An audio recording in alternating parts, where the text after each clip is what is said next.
The outlook wasn't brilliant for the Mudville Nine that day. The score stood 4-2 with but one inning more to play. And when Cooney died at first and Barrows did the same, a sickly silence fell upon the patrons of the game. A straggling few got up to go in deep despair. The rest clung to that hope which springs eternal in the human breast.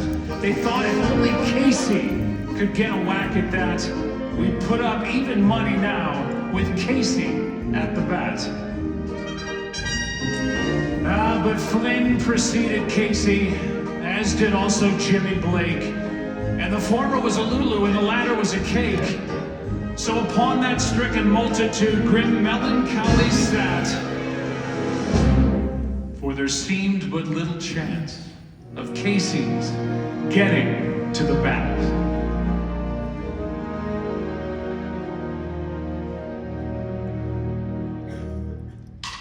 But Flynn let drive a single to the wonderment of all, and Blake, the much despised, tore the cover off the ball.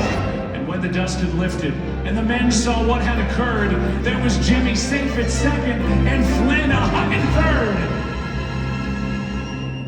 Then 5,000 throats and more, there rose a lusty yell. It rumbled through the valley and rattled in the dell. It knocked upon the mountain and recoiled upon the flat.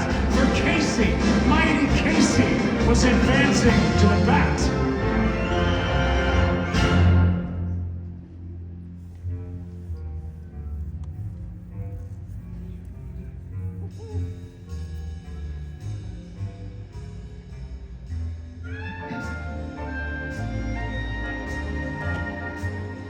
There was ease in Casey's manner as he stepped into his place. There was pride in Casey's bearing and a smile on Casey's face. And when responding to the cheers, he lightly doffed his hat. No stranger in the crowd could doubt 'twas Casey at the bat.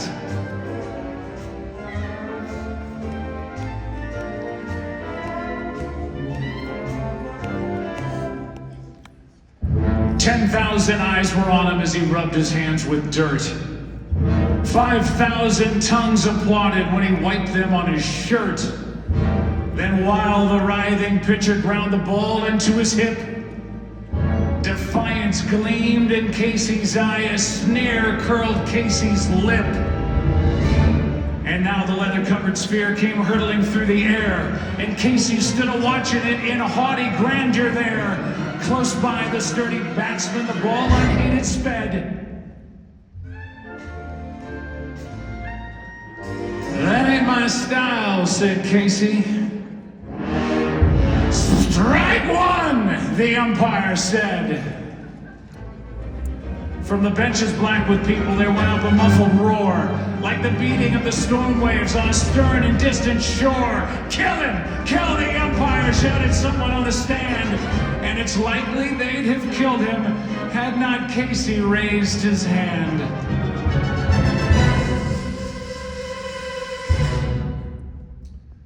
With a smile of Christian charity, great Casey's visage shone. He stilled the rising tumult. He bade the game go on. He signaled to the pitcher, and once more the spheroid flew.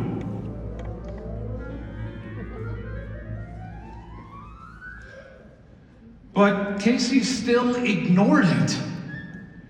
And the umpire said, "Steer right to!"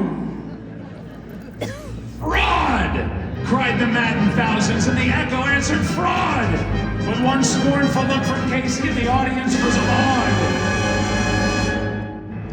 They saw his face grow stern and cold. They saw his muscles strain. And they knew that Casey wouldn't let that ball go by again. The sneer is gone from Casey's lip. His teeth are clenched in hate. He pounds with cruel violence his bat upon the plate. And now the pitcher holds the ball. And now he lets it go. And now the air is shattered by the force of Casey's blow.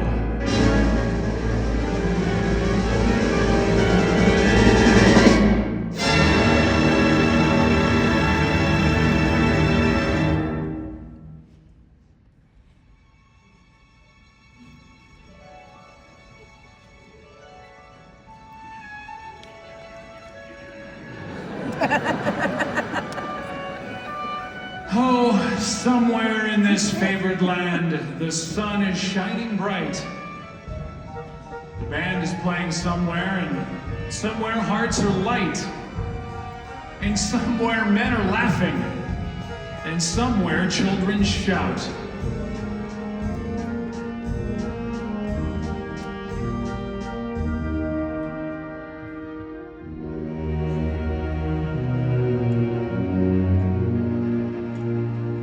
But there is no joy in Mudville.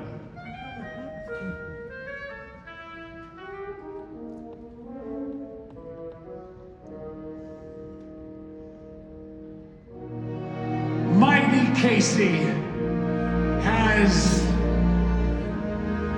struck out.